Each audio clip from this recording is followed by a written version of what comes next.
How do you handle those guys? Like, I think I really should get another bid or a few bids. What do you say in that situation? I love it. I love being the first estimate because I set the bar.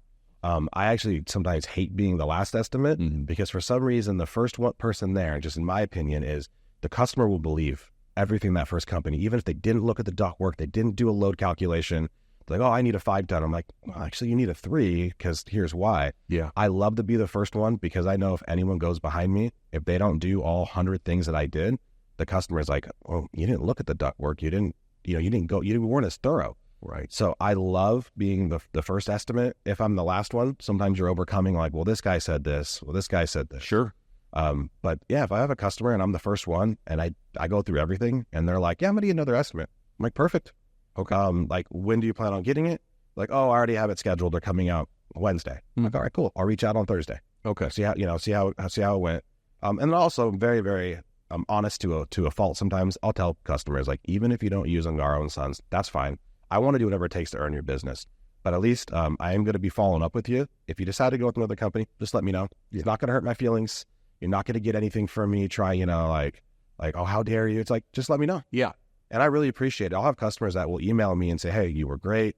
We went with a different company. And then I'll ask why. Yeah, I was going to say. Yeah. They say. I say, hey, I'm constantly trying to grow in my career and get better. And I'd like to know why, why not me? Why not Ongaro Sons?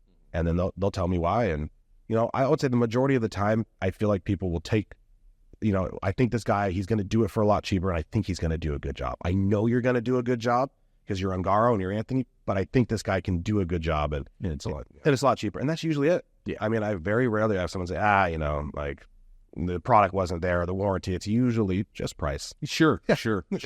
Now, you said the hard one is when you're the last guy. You got the stack of bids. Yeah. How is that guy charging that? Right. So what do you do? Do you pick them apart and go, I don't see this or that on this contract? So what do you do in those circumstances? So if I give my estimate and you get the customer that goes, whoa, you're $10,000 more expensive. Yeah. I'll go, all right, that's not normal. That usually means there's something I'm doing they're not.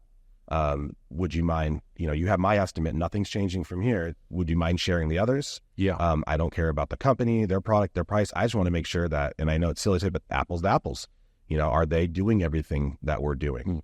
And I tell customers, 90% of the time, if I'm that much more expensive, it's not the same job. We're talking two different things. And I've had that happen where I was $10,000 more expensive, but we were doing an air conditioning. The other guy wasn't. And I was like, oh, yeah.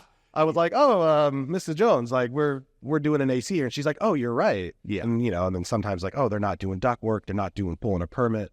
And sometimes, I'm $4,000 more and it is what it is. Yeah. And that's what it is. And you go through it. I'm like, well, typically our warranty is always better. And it's like, well, here's why. And we offer, we're the Train, but we know Train or Mitsubishi. And sometimes it's just, that's where we're at. We're a larger company. I'll never be able to compete with a 5-man shop when it comes to sometimes price. Yeah. But nobody beats Ongaro with, you call us, we're there. Said we have 150 employees. Right. You have an issue, we're there. We're not going out of business anytime soon. Right. Our 4th generation owners just took over a few years ago. Like, we're here for the long haul. We're here for the whole warranty and for that lifetime guarantee on the craftsmanship.